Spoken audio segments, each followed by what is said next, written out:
what makes architectural drawings so useful is that they accurately represent sizes of buildings and spaces. So how do you convey accurate dimensions in drawings? Buildings are big. If you were to draw a building plan at its real dimensions, you would need an enormous piece of paper, as big as the building itself. So drawing in original dimensions is neither feasible nor useful. How do you then fit a whole building onto a standard sheet of paper? The answer is using scale. Scale allows you to proportionally shrink or expand representations of real-world objects so that they fit on a piece of paper while still communicating accurate dimensions. So what is a scale? It's a ratio. Some unit of length on paper is equal to some unit of length in the real world. What those units of length are, that's completely up to you. They can be anything. But that's the rule that you set for your drawing, and everything on the drawing needs to obey that rule. Let's say you're not an experienced architect, and you're designing, let's say, a garden shed that you're going to build.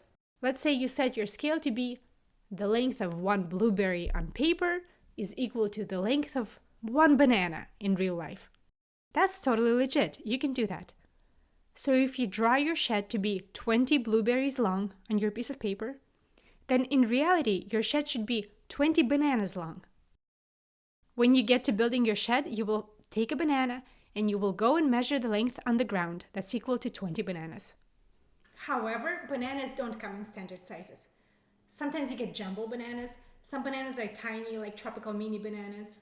Depending on what banana you happen to find on the day when you built your shed, you will get a shed of very different size. In other words, banana is not a very reliable scale. Instead, you should use something more standard. A slightly better idea would be to use something like a penny instead of a blueberry, and something like a sheet of printer paper instead of a banana. Those things are more standard in length and will be more reliable as a scale. But why reinvent the wheel when you can use standard and universally accepted measures of length, like millimeter, centimeter, inch, foot, yard, mile, etc. For example, this ratio, 1 inch on paper, is equal to 7 feet in the real world, would be reliable and consistent in all parts of the world where they use inches and feet.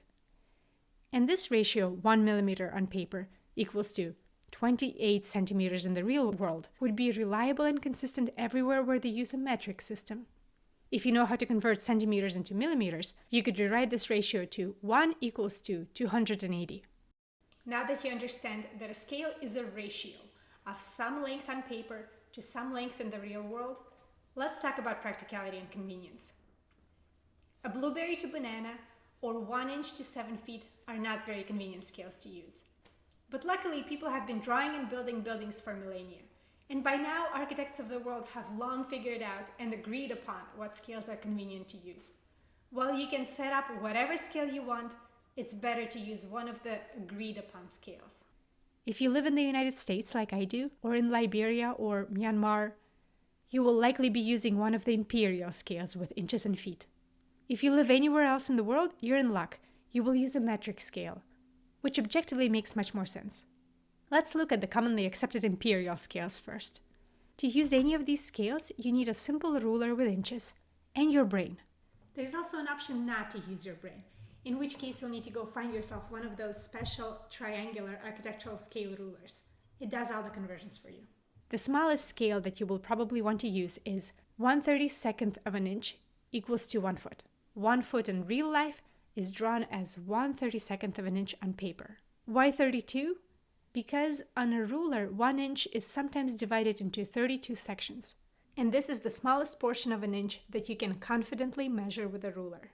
If I draw a fancy executive office, that's say 16 feet by 14 feet in the real world, it will measure 16/32 of an inch or half an inch on paper by 14/32 of an inch or 7/16 of an inch on paper.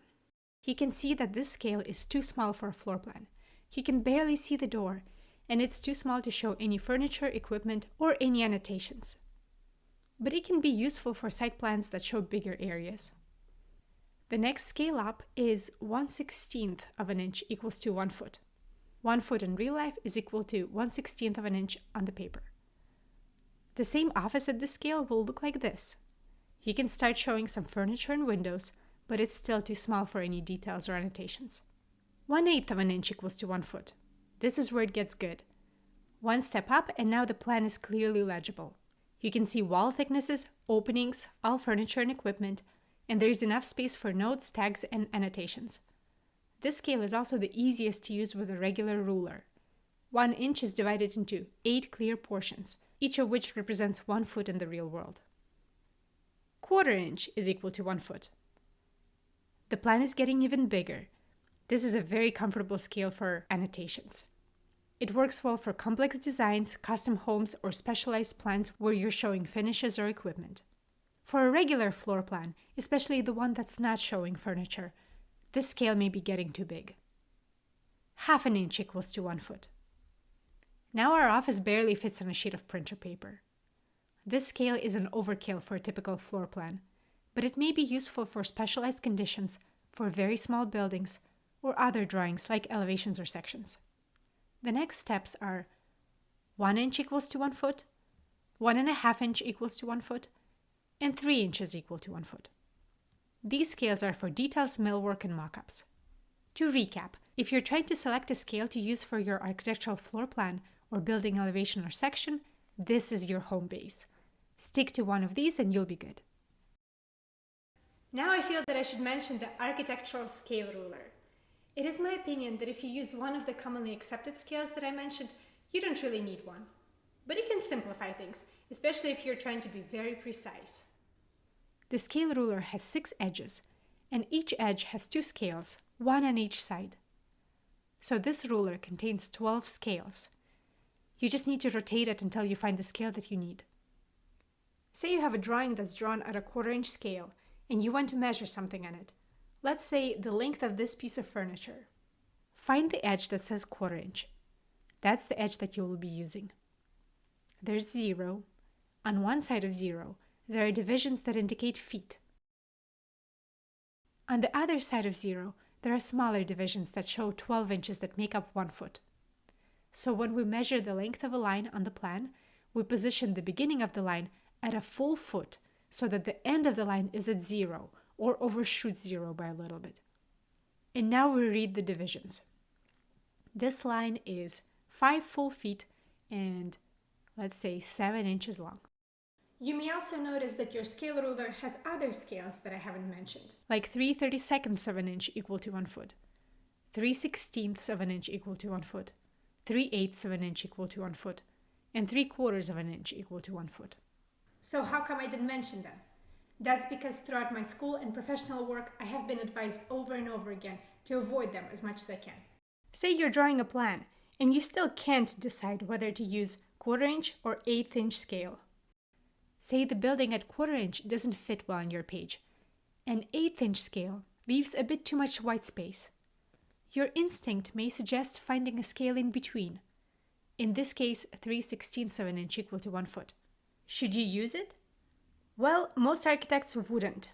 Sure, the drawing would look great on a piece of paper, but if you ever wanted to reference it and measure something in it, you would have no choice but to go and find one of these scale rulers, which not everyone has on them at all times. This drawing would be a major pain to use with a regular ruler, so my advice would be to go with the smaller of the 2 scales, or go find yourself a bigger sheet of paper. Alright, let's talk about metric scales. Things are much simpler here. The scales are still expressed as ratios, but the convention is that you drop the units, because unlike feet and inches, the metric system is decimal based. So common architectural scales are 1 to 400, 1 to 200, 1 to 100, 1 to 50, 1 to 20, 1 to 10, etc. 1 to 100 means that one unit on paper is equal to 100 of the same units in the real world. 1 to 100 would be roughly similar to 1/8 inch scale in the imperial system. 1 to 50 would be similar to 1/4 inch scale. Unfortunately, there is no easy way to convert an imperial scale to a metric scale, or vice versa. If you're trying to move your practice from another country to the US or back, there is no way around learning a new system. But it's possible. I've done that. I grew up using a metric system, and then I learned how to use an imperial system when I moved to the US. Both are equally comfortable to me now. That's it for the scales. I hope you learned something. Feel free to ask questions in the comments. Happy drawing!